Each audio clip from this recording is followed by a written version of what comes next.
بسم اللہ الرحمن الرحیم الحمدللہ والصلاة والسلام علی رسول اللہ وبعد۔ ناظرین السلام علیکم ورحمۃ اللہ وبرکاتہ۔ قال الامام البخاری رحمہ اللہ باب الاکفاء فی الدین وهو الذي خلق من الماء بشرا فجعله نسبا وصہرا وكان ربك قدیرا۔ اللہ کے اس فرمان کا بیان، کفاءت میں دینداری کا لحاظ کرنا۔ اللہ تعالیٰ نے فرمایا ہے، اللہ وہی ہے جس نے انسان کو پانی سے پیدا کیا یعنی نطفے سے، پھر اسے دودھیال اور سسرال کے رشتوں میں بانٹ دیا، اس کو کسی کا بیٹا بیٹی داماد بہو بنا دیا، یعنی خاندانی اور سسرالی دونوں رشتے رکھے۔ اور اے پیغمبر، تیرا مالک بڑی قدرت والا ہے، کافر مسلمان کا کفر نہیں ہو سکتا۔ بعض نے کفاءت میں صرف دین کا اتحاد کافی سمجھا ہے اور کسی بات کی ضرورت نہیں، مثلا سید، شیخ، مغل، پٹھان جو مسلمان ہوں وہ سب ایک دوسرے کے کفر ہیں، لیکن جمہور علماء کے نزدیک اسلام کے بعد کفاءت میں نسب اور خاندان کا بھی لحاظ ہونا چاہیے۔ امام ابو حنیفہ نے کہا ہے کہ قریش ایک دوسرے کے کفر ہیں، دوسرے عرب ان کے کفر نہیں ہیں۔ شافعیہ اور حنفیہ کے نزدیک اگر ولی راضی ہوں تو غیر کفر میں بھی نکاح صحیح ہے، مگر ایک ولی بھی اگر ناراض ہو تو نکاح فسخ کرا سکتا ہے۔ مہاجرین صحابہ کا انصار کی عورتوں سے نکاح کرنا ثابت کرتا ہے کہ کفاءت میں صرف دین ہی کافی ہے، باقی سب کچھ اضافی اور ثانوی حیثیت ہے۔ اور اگر اگلی حدیث بھی اس بات کی معید ہے۔ یہ اتنا یعنی 2 سطر کی یہ تعقیب یہ مولانا عبدالرشید تونسوی کی ہے۔ حدیث نمبر 5088۔ عائشہ رضی اللہ عنہا روایت کرتی ہیں کہ ابو حذیفہ بن عتبہ بن ربیعہ بن عبد الشمس نے جو ان صحابہ میں سے تھے جنہوں نے نبی صلی اللہ علیہ وسلم کے ساتھ غزوہ بدر میں شرکت کی تھی، سالم بن معقل کو لیپالک بیٹا بنایا اور پھر ان کا نکاح اپنے بھائی کی لڑکی ہندہ بنت ولید بن عتبہ بن ربیعہ سے کر دیا۔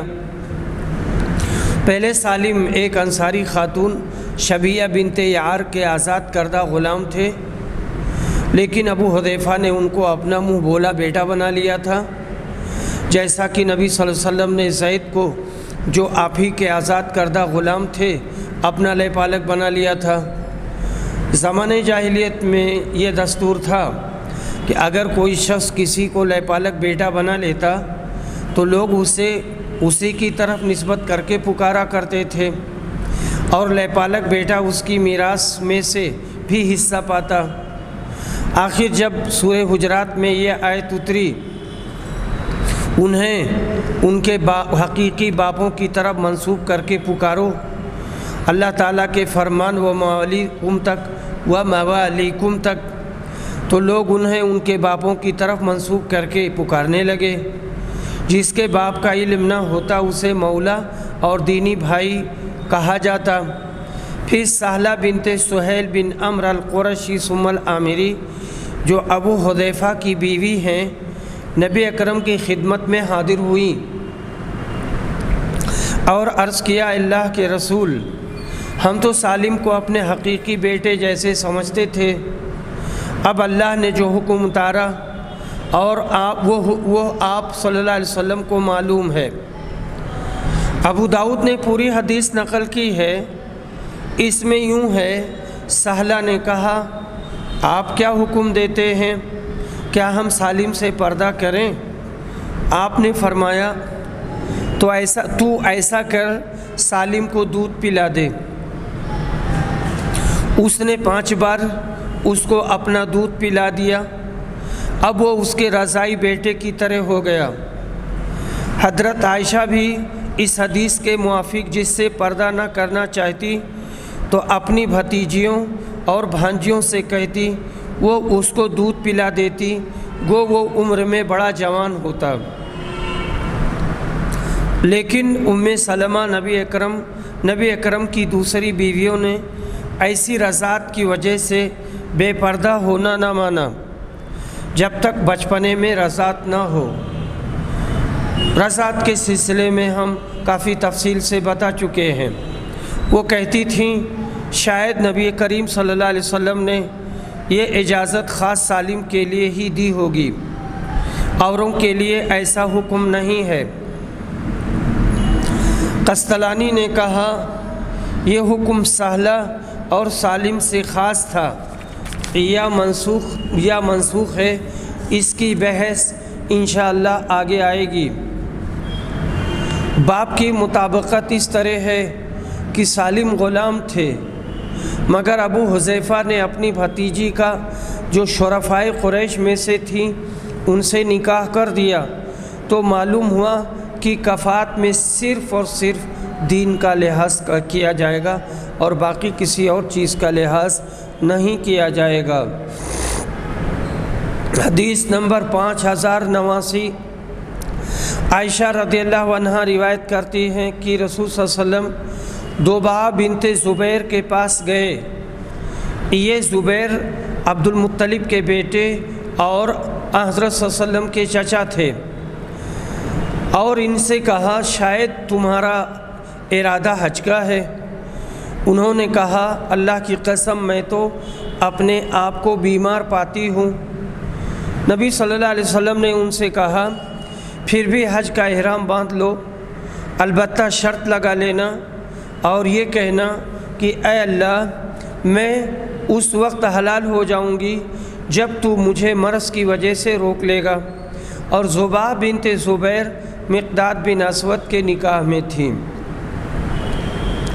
حدیث نمبر 5090، ابو ہریرہ روایت کرتے ہیں کہ نبی صلی اللہ علیہ وسلم نے فرمایا عورت سے نکاح 4 چیزوں کی بنیاد پر کیا جاتا ہے، اس کے مال کی وجہ سے، اس کے خاندانی شرف کی وجہ سے، اس کی خوبصورتی کی وجہ سے اور اس کے دین کی وجہ سے۔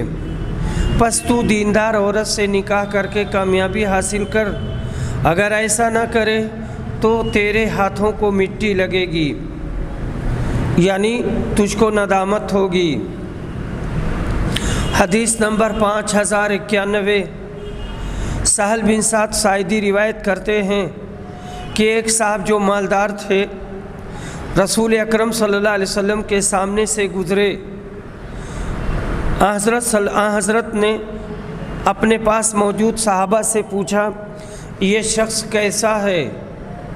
صحابہ نے عرض کیا یہ اس لائق ہے کہ اگر یہ نکاح کا پیغام دے تو اس سے نکاح کیا جائے، اگر کسی کی سفارش کرے تو اس کی سفارش قبول کی جائے، اور اگر کوئی بات کہے تو غور سے سنی جائے۔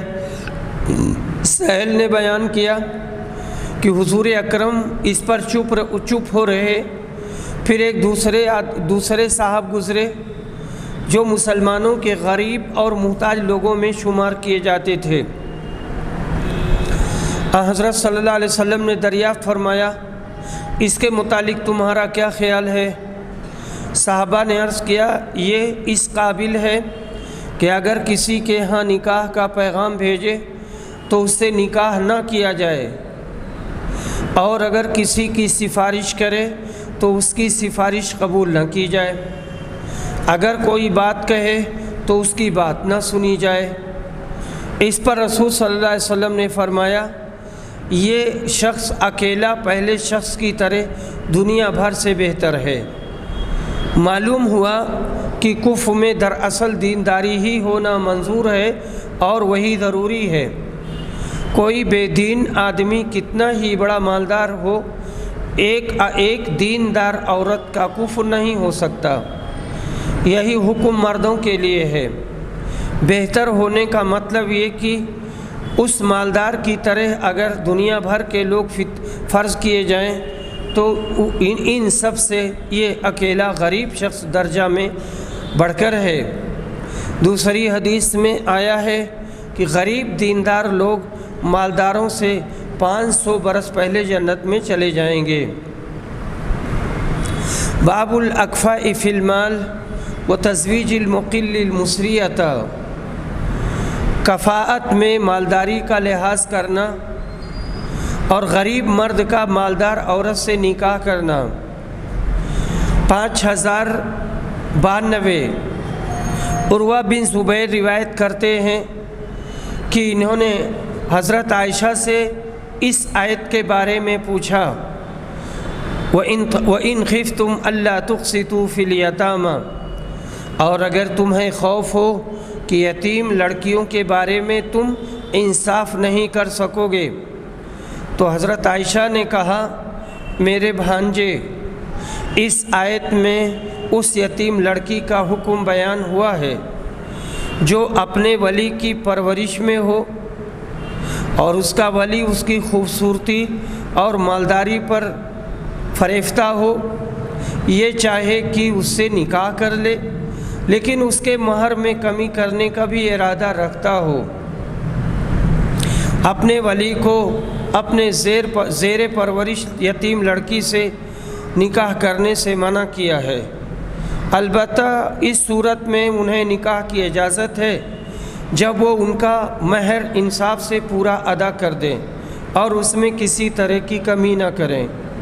اگر وہ ایسا نہ کریں تو پھر آیت میں ایسے ولیوں کو حکم دیا گیا کہ وہ اپنی زیر پرورش یتیم لڑکی کے سوا کسی اور سے نکاح کر لیں۔ عائشہ نے بیان کیا کہ لوگوں نے رسول صلی اللہ علیہ وسلم سے اس کے بعد سوال کیا تو اللہ تعالیٰ نے سورہ نساء میں آیت وَيَسْتَفْتُونَكَ فِي النِّسَاءِ سے وَتَرْغَبُونَ أَن تَنكِحُوهُنَّ تک نازل فرمائی۔ اس آیت میں اللہ تعالیٰ نے یہ حکم دیا کہ یتیم لڑکیاں اگر خوبصورت اور صاحب مال ہوں تو ان کے ولی بھی ان کے ساتھ نکاح کر لینا چاہتے ہیں، اس کا خاندان پسند کرتے ہیں اور مہر پورا ادا کر کے ان سے نکاح کر لیتے ہیں، لیکن ان میں حسن کی کمی ہو اور مال بھی نہ ہو تو پھر ان کی طرف رغبت نہیں ہوگی اور وہ انہیں چھوڑ کر دوسری عورتوں سے نکاح کر لیتے ہیں۔ عائشہ نے کہا، آیت کا مطلب یہ ہے کہ جیسے اس وقت یتیم لڑکی کو چھوڑ دیتے ہیں جب وہ نادار اور خوبصورت نہ ہو، ایسے ہی اس وقت بھی چھوڑ دینا چاہیے جب وہ مالدار اور خوبصورت ہو، البتہ اگر اس کے حق میں انصاف کریں اور اس کا مہر پورا ادا کریں تب اس سے نکاح کر سکتے ہیں۔ باب ما یتقی من شوم المرأة، عورت کی نحوست سے بچنے کا بیان۔ وقولہ تعالی ان من ازواجکم واولادکم عدوا لکم، اللہ کے اس فرمان کا بیان، بلا شبہ تمہاری بعض بیویوں اور تمہارے بعض بچوں میں تمہارے دشمن ہوتے ہیں۔ حدیث نمبر 5093، عبداللہ بن عمر روایت کرتے ہیں کہ رسول صلی اللہ علیہ وسلم نے فرمایا، نحوست عورت میں، گھر میں اور گھوڑے میں ہو سکتی ہے۔ نحوست بے برکتی اگر ہو تو ان میں ہو سکتی ہے، پر نحوست نہ عورت میں ہے، نہ گھوڑے میں ہے اور نہ ہی گھر میں ہے۔ یہ حدیث متفق علیہ ہے۔ حدیث نمبر 5094، حضرت عبداللہ بن عمر روایت کرتے ہیں کہ رسول صلی اللہ علیہ وسلم کے سامنے نحوست کا ذکر کیا گیا تو آپ نے فرمایا، اگر نحوست کسی چیز میں ہو، آپ نے ایسے کہا ہے، اگر ہو تو گھر، عورت اور گھوڑے میں ہو سکتی ہے۔ حدیث نمبر 5095، سہل بن سعد ساعدی روایت کرتے ہیں کہ رسول صلی اللہ علیہ وسلم نے فرمایا، اگر نحوست کسی چیز میں ہو تو گھوڑے عورت اور گھر میں ہو سکتی ہے۔ اس کا بیان اوپر گزر چکا ہے۔ ایک حدیث میں ہے کہ انسان کی نیک بختی یہ ہے کہ اس کی عورت اچھی ہو اور سواری اچھی ہو، گھر اچھا ہو، اور بدبختی یہ ہے کہ بیوی بری ہو، گھر برا ہو، سواری اچھی نہ ہو۔ علماء نے کہا ہے عورت کی نحوست یہ ہے کہ بانجھ ہو، بد اخلاق، زبان دراز ہو۔ گھوڑے کی نحوست یہ ہے کہ اللہ کی راہ میں اس پر جہاد نہ کیا جائے، شریر بدذات ہو۔ گھر کی نحوست یہ ہے آنگن تنگ ہو، ہمسائے برے ہوں۔ لیکن نحوست کے معنی بدفعلی کے نہیں ہیں جس کو عوام نحوست سمجھتی ہے۔ یہ تو دوسری صحیح حدیث میں آ چکا ہے کہ بدفعلی لینا شرک ہے۔ مثلا باہر جاتے وقت کوئی کانا آدمی سامنے آ گیا، یا عورت یا بلی گزر گئی یا چھینک آئی، تو یہ سمجھنا کہ اب کام نہ ہوگا۔ یہ ایک جہالت کا خیال ہے جس کی دلیل عقل یا شرع سے بالکل نہیں ہے۔ اس طرح تاریخ یا دن یا وقت کی نحوست یہ سب باتیں محض لغو ہیں۔ جو لوگ ان پر اعتقاد رکھتے ہیں وہ پکے جاہل اور غیر تربیت یافتہ ہیں۔ حدیث نمبر 5096۔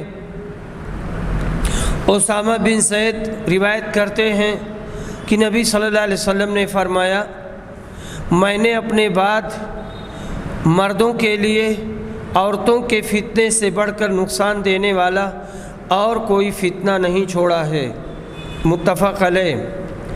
بعض دفعہ عورتوں کے فتنے میں قومیں تباہ ہو جاتی ہیں۔ زر، زمین، زن یعنی بیوی کی بابت فسادات تاریخ انسانی میں ہمیشہ ہوتے چلے آئے ہیں۔ باب الحرۃ تحت العبد، آزاد عورت کا غلام مرد کے نکاح میں ہونا جائز ہے۔ حضرت عائشہ رضی اللہ عنہا روایت کرتی ہیں کہ بریرہ کے ساتھ 3 سنت قائم ہے۔ انہیں آزاد کیا اور پھر اختیار دیا کہ اگر چاہیں تو اپنے سابقہ شوہر سے اپنا نکاح فسخ کر سکتی ہیں، اور رسول صلی اللہ علیہ وسلم نے حضرت بریرہ کے بارے میں کہا ولا آزاد کرانے والے کے ساتھ قائم ہوتی ہے۔ اور نبی اکرم گھر میں داخل ہوئے تو گوشت کی ہانڈی چولہے پر تھی۔ پھر حضرت صلی اللہ علیہ وسلم کے لیے روٹی اور گھر کا سالن لایا گیا۔ آپ نے فرمایا چولہے پر ہانڈی گوشت کی بھی تو میں نے دیکھی تھی۔ عرض کیا گیا وہ ہانڈی اس گوشت کی تھی جو بریرہ کو صدقہ میں ملا تھا، اور آپ صدقہ نہیں کھاتے۔ حضرت صلی اللہ علیہ وسلم نے فرمایا وہ اس کے لیے صدقہ ہے اور ہمارے لیے ان کی طرف سے تحفہ ہے، متفق علیہ۔ باب لا يتزوج اکثر من 4 لقوله تعالی مثنى وثلاث ورباع، 4 بیویوں سے زیادہ بیک وقت آدمی نہیں رکھ سکتا ہے۔ علی بن حسن کہتے ہیں مثنى ثلاث رباع، یہاں واو او کے معنی میں ہے، یعنی 2 بیویاں رکھو یا 3 یا 4۔ علی بن حسین کہتے ہیں 2 یا 3 یا 4 جیسے سورہ فاطر میں اس کی نظیر موجود ہے۔ الی اجنحۃ مثنى وثلاث ورباع، 2 پنکھ والے فرشتے، 3 والے یا 4 پنکھ والے۔ حدیث نمبر 5098۔ عائشہ رضی اللہ عنہا روایت کرتی ہیں کہ اللہ کا یہ فرمان، اور اگر تمہیں خوف ہو کہ تم یتیموں کے بارے میں انصاف نہیں کر سکو گے، اس کے بارے میں کہتے ہیں کہ اس سے مراد یتیم لڑکی ہے جو اپنے ولی کی پرورش میں ہو، ولی اس سے اس کے مال کی وجہ سے شادی کرتے اور اس سے اچھا سلوک نہ کرتے، اور نہ اس کے مال کے بارے میں انصاف کرتے۔ ایسے شخصوں کو یہ حکم ہوا کہ اس یتیم لڑکی سے نکاح نہ کریں، بلکہ اس کے سوا جو عورتیں بھلی لگیں ان سے نکاح کر لیں۔ 2 3 یا 4 تک کی اجازت ہے۔ باب وامہاتکم اللاتی ارضعنکم، اللہ کے اس فرمان کا بیان، اور تمہاری وہ مائیں جنہوں نے تمہیں دودھ پلایا ہے۔ یہاں رضاعت کے مسائل کو بیان کیا جا رہا ہے۔ وَيَحْرُمُ مِنَ الرَّضَاعَةِ مَا يَحْرُمُ مِنَ النَّسَبِ، جو رشتہ خون سے حرام ہوتا ہے وہ دودھ سے بھی حرام ہو جاتا ہے۔ رضاعت یعنی دودھ پینے سے ایسا رشتہ ہو جاتا ہے کہ دودھ پلانے والی عورت، اس کا خاوند جس سے دودھ ہے، اس کی بیٹی، ماں، بہن، پوتی، نواسی، پھوپھی، بھتیجی، بھانجی، باپ، دادا، نانا، بھائی، پوتا، نواسا، چچا، بھتیجا، بھانجا، یہ سب شیرخوار کے محرم ہو جاتے ہیں، بشرطے کہ 5 بار دودھ چوسا ہو اور مدت رضاعت یعنی 2 برس کے اندر پیا ہو۔ لیکن جس بچے یا بچی نے دودھ پیا، اس کے بھائی، اس کے باپ، بھائی یا بہن یا ماں، نانی، خالہ، ماموں وغیرہ دودھ دینے والی عورت یا اس کے شوہر پر حرام نہیں ہوتے۔ تو قاعدہ کلیہ یہ ٹھہرا کہ دودھ پلانے والی کی طرف سے تو سب لوگ دودھ پینے والے کے محرم ہو جاتے ہیں، لیکن دودھ پینے والے کی طرف سے وہ خود یا اس کی اولاد صرف محرم ہوتی ہے، اس کے بھائی، اس کے باپ، بھائی، ماموں، خالہ وغیرہ محرم نہیں ہوتے ہیں۔ 5099 عمرہ بنت عبد الرحمن روایت کرتی ہیں کہ عائشہ رضی اللہ عنہا نے فرمایا کہ نبی صلی اللہ علیہ وسلم ان کے ہاں تشریف رکھتے تھے اور آپ نے سنا کہ کوئی صاحب حفصہ کے گھر میں آنے کے لیے اجازت چاہتے ہیں۔ حضرت عائشہ نے بیان کیا کہ میں نے کہا، اے اللہ کے رسول، یہ شخص آپ کے گھر میں آنے کی اجازت چاہتا ہے۔ نبی اکرم نے فرمایا، میرا خیال ہے کہ یہ فلاں شخص ہے۔ آپ نے حفصہ کے ایک دودھ کے چچا کا نام لیا۔ اس پر عائشہ نے پوچھا، عائشہ رضی اللہ عنہا نے پوچھا، فلاں جو ان کے دودھ کے چچا تھے اگر زندہ ہوتے تو میرے ہاں آ سکتے تھے کیا؟ حضرت صلی اللہ علیہ وسلم نے فرمایا، ہاں، جیسے خون ملنے سے حرمت ہوتی ہے ویسے ہی دودھ پینے سے بھی حرمت ثابت ہو جاتی ہے۔ حدیث نمبر 5100 ابن عباس روایت کرتے ہیں کہ نبی صلی اللہ علیہ وسلم سے کہا گیا کہ آپ حضرت حمزہ کی بیٹی سے نکاح کیوں نہیں کر لیتے؟ رسول اعظم نے فرمایا، وہ میرے دودھ کے بھائی کی بیٹی ہے۔ اور بشر ابن عمر نے بیان کیا، ان سے شعبہ نے کہا، انہوں نے قتادہ سے، اور انہوں نے اسی طرح جابر بن زید سے روایت کیا ہے۔ حضرت حمزہ اور نبی صلی اللہ علیہ وسلم نے حضرت سویبہ لونڈی کا دودھ پیا تھا جو ابو لہب کی لونڈی تھی، اس لیے امیر حمزہ آپ کے دودھ بھائی قرار پائے۔ ایک دن ابو جہل نے رسول کریم کو ایذا دی اور گالی بھی دی۔ حضرت حمزہ کی لونڈی نے یہ واقعہ امیر حمزہ کو سنایا اور بتایا کہ اس طرح سے رسول اکرم کو ابو جہل نے کہا ہے۔ وہ غصہ میں ابو جہل کے سامنے آئے اور کمان سے اس کا سر توڑ ڈالا اور کہا کہ لے، میں خود مسلمان ہوتا ہوں، تو کر لے، کیا کرنا چاہتا ہے؟ چنانچہ اسی دن حضرت حمزہ مسلمان ہو گئے۔ یہ چھٹے سال نبوت کا واقعہ ہے، یعنی نبوت کا یہ چھٹا سال ہے۔ نبی کریم صلی اللہ علیہ وسلم سے عمر میں بڑے تھے، احد میں شہید ہوئے۔ حدیث نمبر 5101، ام حبیبہ بنت ابی سفیان روایت کرتی ہیں، کہتی ہیں اللہ کے رسول، میری بہن یعنی ابو سفیان کی بیٹی میری بہن سے نکاح کر لیجئے۔ آپ نے فرمایا کیا تم اسے پسند کرو گی کہ تمہاری سوکن تمہاری بہن ہے؟ میں نے عرض کیا ہاں میں تو پسند کرتی ہوں، اگر میں اکیلی آپ کی بیوی ہوتی تو پسند نہ کرتی، پھر میری بہن اگر میرے ساتھ بھلائی میں شریک ہو تو میں کیوں کر نہ چاہوں گی، غیروں سے تو بہن ہی اچھی ہے۔ آپ نے فرمایا وہ میرے لیے حلال نہیں ہے۔ حضرت ام حبیبہ نے کہا اے اللہ کے رسول، لوگ کہتے ہیں آپ ابو سلمہ کی بیٹی سے جو ام سلمہ کے پیٹ سے ہے نکاح کرنے والے ہیں اور اسے شادی کرنا چاہتے ہیں۔ آپ نے فرمایا اگر وہ میری ربیبہ اور میرے پرورش میں نہ ہوتی، یعنی میری بیوی کی بیٹی نہ ہوتی، تب بھی وہ میرے لیے حلال نہیں تھی۔ وہ دوسرے رشتے سے میری دودھ بھتیجی ہے۔ مجھے اور ابو سلمہ کے باپ کو دونوں کو صہیبہ نے دودھ پلایا ہے۔ دیکھو ایسا مت کرو، اپنی بیٹیوں اور بہنوں کو مجھ سے نکاح کرنے کے لیے نہ کہو۔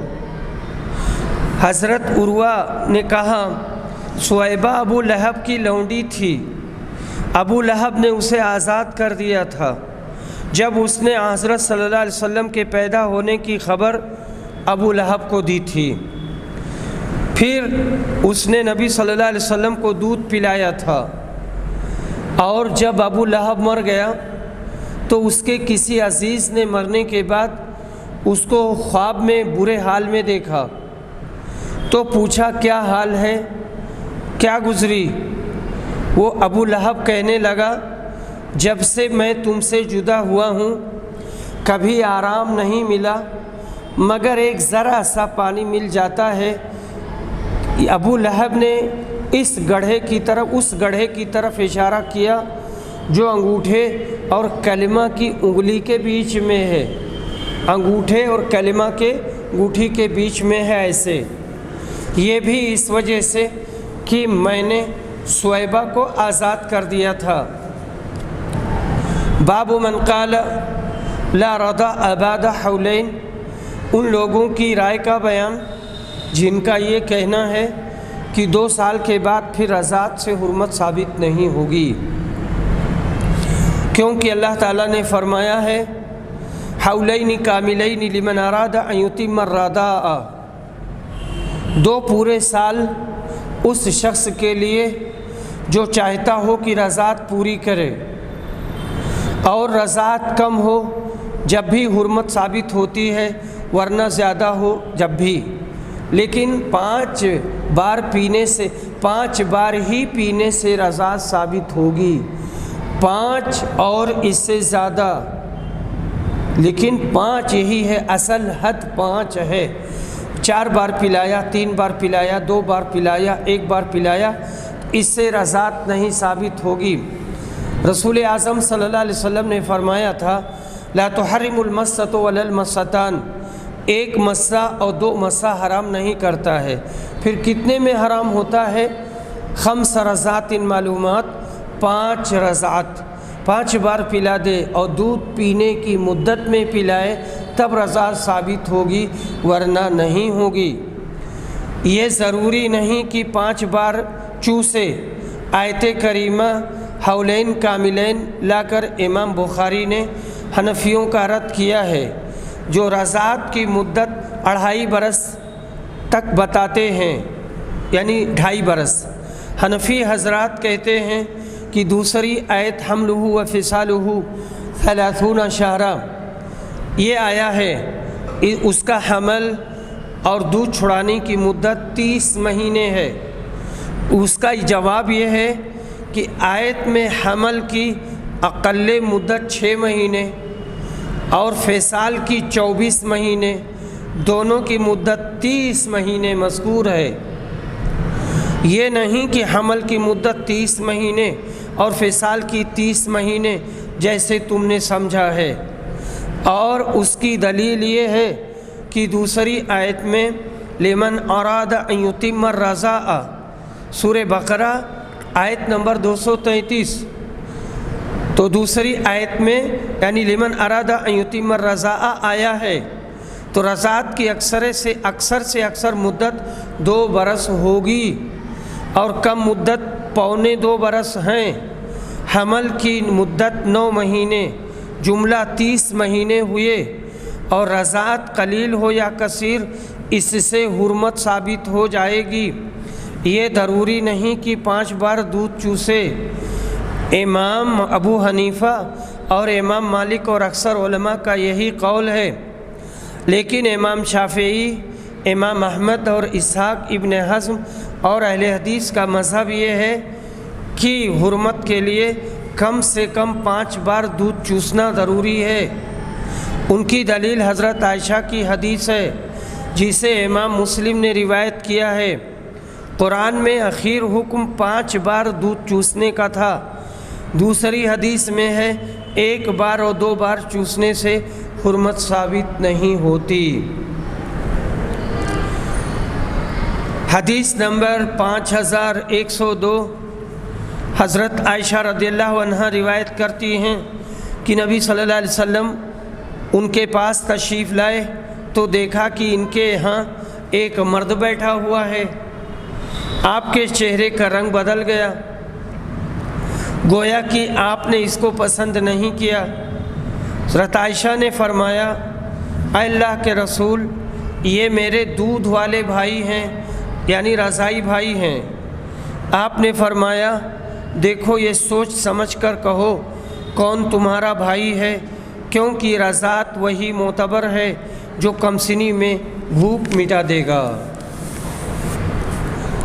باب لبن الفحل، جس مرد کا دودھ ہو وہ بھی دودھ پینے والے پر حرام ہو جاتا ہے، کیونکہ شیرخوار کا باپ بن جاتا ہے۔ حدیث نمبر 5102، عائشہ رضی اللہ عنہا روایت کرتی ہیں کہ ابو قیس کے بھائی افلاح نے ان کے ہاں اندر آنے کی اجازت مانگی۔ وہ حضرت عائشہ کے رضائی چچا تھے۔ یہ واقعہ پردہ کے حکم نازل ہونے کے بعد کا ہے۔ حضرت عائشہ نے بیان کیا کہ میں نے انہیں اندر آنے کی اجازت نہیں دی۔ پھر جب رسول صلی اللہ علیہ وسلم تشریف لائے تو میں نے آپ کو ان کے ساتھ اپنا معاملہ بتایا کہ ایسے ایسے ہوا تھا اور انہیں میں نے اندر نہیں آنے دیا ہے، میں نے واپس کر دیا ہے۔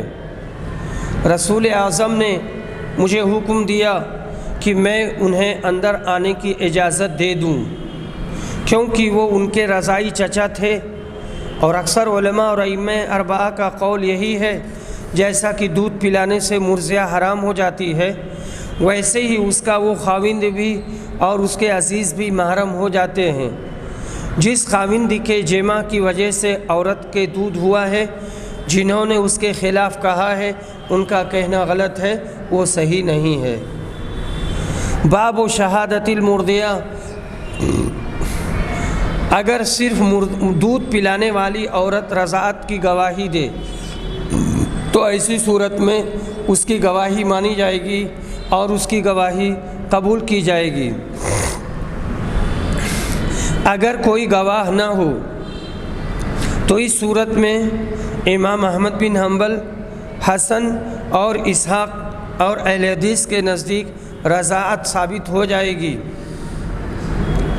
حدیث نمبر 5103، عقبہ بن حارث بیان کرتے ہیں کہ میں نے ایک عورت سے نکاح کیا۔ عورت کا نام ام یحییٰ بنت ابی ایہاب تھا۔ پھر ایک کالی عورت آئی اور کہنے لگی، میں نے تم دونوں کو دودھ پلایا ہے، یعنی تم دونوں کو دودھ پلانے کی وجہ سے تم آپس میں رضائی بھائی بہن ہو۔ میں رسول صلی اللہ علیہ وسلم کی خدمت میں حاضر ہوا اور عرض کیا میں نے فلاں بنت فلاں سے نکاح کیا ہے۔ اس کے بعد ہمارے ہاں ایک کالی عورت آئی اور مجھ سے کہنے لگی کہ میں نے تم دونوں کو دودھ پلایا ہے، حالانکہ وہ جھوٹی ہے۔ آپ کو عقبہ کا یہ کہنا کہ وہ جھوٹی ہے اچھا نہیں لگا، ناگوار خاطر گزرا۔ آپ نے اس سے اپنا چہرہ پھیر لیا۔ پھر میں آپ کے سامنے آیا اور عرض کیا وہ عورت جھوٹی ہے۔ حضرت صلی اللہ علیہ وسلم نے فرمایا اس بیوی سے اب کیسے نکاح رہ سکے گا، یعنی وہ تمہاری بیوی کیسے ہو سکتی ہے اور تمہارا نکاح باقی رہے گا، جبکہ یہ عورت یوں کہتی ہے کہ اس نے تم دونوں کو دودھ پلایا ہے۔ اس عورت کو اپنے سے الگ کر دو۔ اس موقع پر نبی صلی اللہ علیہ وسلم کے اشارہ کو بتایا تھا۔ انہوں نے نبی اکرم کا اشارہ نقل کیا۔ آپ نے انگلیوں سے بھی اشارہ کیا اور زبان سے بھی فرمایا کہ اس عورت کو چھوڑ دے۔ جو لوگ کہتے ہیں کہ رضاعت صرف مرضیہ کی شہادت سے ثابت نہیں ہوتی، وہ کہتے ہیں کہ آپ نے احتیاطاً یہ حکم فرمایا تھا، مگر ایسا کہنا ٹھیک نہیں۔ حلال و حرام کا معاملہ ہے۔ آپ نے اس کی شہادت کو تسلیم کر کے عورت کو جدا کرا دیا، یہی صحیح ہے اور یہی راجح ہے۔ باب ما یحل من النساء وما یحرم وقولہ تعالی حرمت علیکم امہاتکم وبناتکم واخواتکم وعماتکم وخالاتکم وبنات الاخ وبنات الاخت۔ کون سی عورتیں حلال ہیں اور کون سی حرام ہیں، حلال نہیں ہیں، اور اللہ نے سورہ نساء میں ان کی تفصیل اس طرح سے بیان کی ہے۔ حرام ہیں تم پر تمہاری مائیں، تمہاری بیٹیاں، تمہاری بہنیں، تمہاری پھوپھیاں، تمہاری خالائیں، تمہاری بھتیجیاں، تمہاری بھانجیاں۔ بے شک اللہ جاننے والا اور حکمت والا ہے۔ حضرت انس بن مالک کہتے ہیں والمحصنات من النساء سے خاوند والی عورتیں مراد ہیں، جو آزاد ہوں وہ بھی حرام ہیں، اور وما ملکت ایمانکم کا یہ مطلب ہے کہ اگر کسی کی لونڈی اس کے غلام کے نکاح میں ہو تو اس کے غلام سے چھین کر یعنی طلاق دلوا کر خود اپنی بیوی بنا سکتے ہیں۔ اور اللہ نے یہ بھی فرمایا مشرک عورتوں سے جب تک وہ ایمان نہ لائیں تم نکاح نہیں کر سکتے۔ اور ابن عباس نے کہا 4 عورتیں ہوتے ہوئے 5ویں سے بھی نکاح کرنا حرام ہے، جائز نہیں ہے، جیسے اپنی ماں، بیٹی اور بہن سے نکاح کرنا۔ حدیث نمبر 5105 ابن عباس رضی اللہ عنہما روایت کرتے ہیں کہ خون کی روح سے، خون کے رشتے سے تم پر 7 لوگ حرام ہیں، اور شادی کی وجہ سے 7 لوگ حرام ہیں۔ پھر انہوں نے یہ آیت پڑھی حرمت علیکم امہاتکم، اور عبداللہ بن جعفر بن ابی طالب نے علی رضی اللہ عنہ کی صاحبزادی زینب اور علی کی بیوی لیلہ بنت مسعود دونوں سے نکاح کیا، ان کو جمع کیا، اور ابن سیرین نے کہا اس میں کوئی قباحت نہیں ہے، اور حسن بصری نے ایک بار تو اسے مکروہ کہا، پھر کہنے لگے اس میں کوئی قباحت نہیں۔ اور حسن بن علی بن ابی طالب نے اپنے 2 چاچاؤں محمد بن علی اور عمرو بن علی کی بیٹیوں کو ایک ساتھ نکاح میں لے لیا، اور جابر بن زید تابعی نے اس کو مکروہ جانا، اس خیال سے کہ بہنوں میں آپس میں حسد نہ ہو اور جلن نہ ہو، مگر یہ حرام نہیں ہے، کیونکہ اللہ تعالیٰ نے فرمایا ہے ان کے سوا اور سب عورتیں تم کو حلال ہیں۔ اور اکرمہ نے ابن عباس سے روایت کیا، اگر کسی نے اپنی سالی سے زنا کیا تو اس کی بیوی یعنی سالی کی بہن اس پر حرام نہ ہوگی۔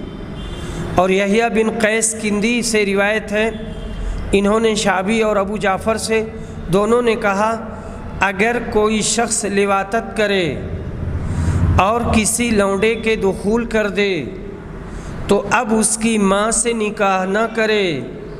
اور یہ یحییٰ راوی مشہور شخص نہیں ہے اور نہ کسی نے اس کے ساتھ ہو کر یہ روایت کی ہے، یعنی ان کی مطابقت نہیں ہے۔ اور اکرمہ نے ابن عباس سے روایت کی کہ اگر کسی نے اپنی ساس سے زنا کیا تو اس کی بیوی اس پر حرام نہ ہوگی۔ اور ابو نصر نے ابن عباس سے روایت کی کہ حرام ہو جائے گی، اور اس راوی ابو نصر کا حال معلوم نہیں، اس نے ابن عباس سے سنا ہے یا نہیں، لیکن ابو زرعہ نے اسے ثقہ کہا ہے۔ اور عمران بن حسین، جابر بن زید، حسن بصری اور بعض عراق والوں کا یہی قول ہے، اور بعض عراق والوں سے مراد امام ثوری اور امام ابو حنیفہ ہیں، ان کا یہی قول ہے کہ حرام ہو جائے گی۔ اور ابو ہریرہ نے کہا حرام نہ ہوگی جب تک اس کی ماں اپنی خوش دامن کو زمین سے نہ لگا دے، اسے جمع نہ کرے۔ اور سعید بن مسیب اور عروہ اور زہری نے اس کے متعلق کہا ہے کہ اگر کوئی ساس سے زنا کرے تب بھی اس کی بیٹی یعنی زنا کرنے والے کی بیوی اس پر حرام نہ ہوگی، اس کو رکھ سکتا ہے۔ اور زہری نے کہا، علی بن ابی طالب نے فرمایا اس کی جورو اس پر حرام نہ ہوگی، اور یہ روایت مرسل ہے، یعنی آخر والے۔ باب قولہ، اللہ کے اس فرمان کا بیان، وَرَبَائِبُكُمُ اللَّاتِي فِي حُجُورِكُم مِّن نِّسَائِكُمُ اللَّاتِي دَخَلْتُم بِهِنَّ، اللہ کے اس فرمان کا بیان، اور حرام ہیں تم پر تمہاری بیویوں کی لڑکیاں جو دوسرے خاوند سے لائیں، یعنی ربیبہ، جن کی تم پرورش کرتے ہو جب ان بیویوں سے دخول کر چکے ہو، یعنی اس کی ماں جو اب اس کی بیوی بنی ہے اس سے دخول ہو جاتا ہے، تو پھر یہ ربیبہ اپنے اس سوتیلے باپ کے لیے اگر تعبیر صحیح ہے تو جائز نہیں ہے۔ اور حضرت ابن عباس نے کہا دخول، مسیس اور مساس ان سب سے جمع ہی مراد ہے۔ اور اس قول کا بیان کہ جوروں کی اولاد پوتا یا نواسی بھی حرام ہے، پوتی یا نواسی بھی حرام ہے، کیونکہ نبی صلی اللہ علیہ وسلم نے ام حبیبہ سے فرمایا اپنی بیٹیوں اور بہنوں کو مجھ پر نہ پیش کرو، تو بیٹیوں میں بیٹے کی بیٹی پوتی اور بیٹی کی بیٹی نواسی سب آ گئیں، اور اس طرح بہوؤں میں پوت بہو یعنی پوتے کی بہو، اور بیٹیوں میں بیٹے کی بیٹیاں پوتیاں اور نواسیاں سب داخل ہیں۔ اور جوروں کی بیٹی ہر حال میں ربیبہ ہے، خواہ خاوند کی پرورش میں ہو یا اور کسی کے پاس پرورش میں رہتی ہو، لیکن وہ ربیبہ ہی کے حکم میں رہے گی، ہر طرح سے حرام۔ اور نبی صلی اللہ علیہ وسلم نے اپنی ربیبہ زینب کو، جو ابو سلمہ کی بیٹی تھیں، ایک اور شخص نوفل اشجعی کو پالنے کے لیے دی، اور نبی صلی اللہ علیہ وسلم نے اپنے نواسے حضرت حسن کو اپنا بیٹا بنایا اور اپنا بیٹا فرمایا۔ حدیث نمبر 5106، ام حبیبہ بنت ابی سفیان روایت کرتی ہیں، کہتی ہیں کہ میں نے عرض کیا اللہ کے رسول، کیا آپ ابو سفیان کی صاحبزادی غرہ یا درہ یا ہمنہ یہ 3 نام یہاں بتایا گیا ہے، شاید یہ ہو۔ آپ ابو سفیان کی صاحبزادی کو چاہتے ہیں۔ حضور اکرم نے فرمایا پھر میں اس کے ساتھ کیا کروں گا؟ میں نے عرض کیا کہ اس سے آپ نکاح کر لیں۔ کہا کیا تم اسے پسند کرو گی؟ میں نے عرض کیا میں کوئی تنہا تو ہوں نہیں، اور میں اپنی بہن کے لیے یہ پسند کرتی ہوں کہ وہ بھی میرے ساتھ آپ کے تعلق میں شریک ہو جائے۔ اس پر نبی صلی اللہ علیہ وسلم نے فرمایا وہ میرے لیے حلال نہیں ہے۔ میں نے عرض کیا مجھے معلوم ہوا ہے کہ آپ نے زینب سے نکاح کا پیغام بھیجا ہے۔ حضرت نے فرمایا ام سلمہ کی لڑکی کے پاس؟ میں نے کہا جی ہاں۔ آپ نے فرمایا اگر وہ میری ربیبہ نہ ہوتی تب بھی میرے لیے حلال نہ ہوتی۔ مجھے اور اس کے والد ابو سلمہ کو سویبہ نے دودھ پلایا تھا۔ دیکھو تم آئندہ میرے نکاح کے لیے اپنی لڑکیوں اور بہنوں کو نہ پیش کیا کرو۔ باب قولہ وَأَن تَجْمَعُوا بَيْنَ الْأُخْتَيْنِ إِلَّا مَا قَدْ سَلَفَ، اللہ کے اس فرمان کا بیان تم 2 بہنوں کو ایک ساتھ نکاح میں جمع کرو، یہ تم پر حرام ہے سوائے اس کے جو گزر چکا کہ وہ معاف ہے۔ پہلے جو ہو گیا سو ہو گیا، اب جب شریعت نے حرام کر دیا ہے کہ 2 سگی بہنوں کو بیک وقت ایک نکاح میں نہیں رکھ سکتے تو یہ حرام ہے، اس سے بچیں۔ حافظ ابن حجر کہتے ہیں 2 بہنوں کا نکاح میں جمع کرنا بالاجماع حرام ہے، خواہ سگی بہنیں ہوں یا اللاتی یا اخیافی یا رضائی بہنیں ہوں۔ میں نے خالی صرف سگی کہا تھا لیکن یہ ساری کی ساری شامل ہیں۔ جو لوگ ایسی حرکت کرتے ہیں وہ اسلام کے باغی اور شرع کی روح سے سخت ترین مجرم ہیں۔ حدیث نمبر 5107 عروہ بن زبیر روایت کرتے ہیں اور انہیں زینب بنت ابی سلمہ نے خبر دی کہ ام حبیبہ نے بیان کیا کہ میں نے عرض کیا اللہ کے رسول میری بہن غرہ بنت ابی سفیان سے آپ نکاح کر لیں۔ حضرت نے فرمایا کیا تمہیں بھی پسند ہے؟ میں نے عرض کیا جی ہاں، کوئی میں تنہا تو ہوں نہیں، اور میری خواہش ہے کہ آپ کی بھلائی میں میرے ساتھ میری بہن بھی شریک رہے۔ نبی صلی اللہ علیہ وسلم نے فرمایا یہ میرے لیے حلال نہیں ہے۔ میں نے عرض کیا یا رسول اللہ کی قسم اس طرح کی باتیں سننے میں آتی ہیں کہ آپ ابو سلمہ کی صاحبزادی درہ سے نکاح کرنا چاہتے ہیں۔ حضرت نے دریافت فرمایا ام سلمہ کی لڑکی سے؟ میں نے کہا جی ہاں۔ آپ نے فرمایا اللہ کی قسم اگر وہ میری پرورش میں نہ بھی ہوتی تب بھی وہ میرے لیے حلال نہیں تھی، کیونکہ وہ میرے رضائی بھائی کی لڑکی ہے۔ مجھے اور ابو سلمہ کو سویبہ نے دودھ پلایا تھا، اس لیے وہ میری رضائی بھتیجی ہوئی۔ تم لوگ میرے نکاح کے لیے اپنی لڑکیوں اور بہنوں کو نہ پیش کیا کرو۔ اس میں ان نام نہاد پیروں مرشدوں کے لیے بھی تنبیہ ہے جو اپنے کو اسلام کے احکام و قوانین سے بالا سمجھ کر بہت سے ناجائز کاموں کو اپنے لیے جائز بنا لیتے ہیں اور بہت سے اسلامی فرائض و واجبات سے اپنے کو مستثنی سمجھتے ہیں۔ قاتلہم اللہ ان یفکون، بہت سے نام نہاد پیر مریدوں کے گھر میں گھس کر ان میں حجاب وغیرہ سے بالا ہو کر اس قدر خلط ملط ہو جاتے ہیں کہ آخر میں زنا کاری یا اغوا تک نوبت پہنچتی ہے۔ ایسے مریدوں کو بھی سوچنا چاہیے کہ آج کل کتنے پیر مرشد اندر سے شیطان ہوتے ہیں۔ وآخر دعوانا الحمد للہ رب العالمین۔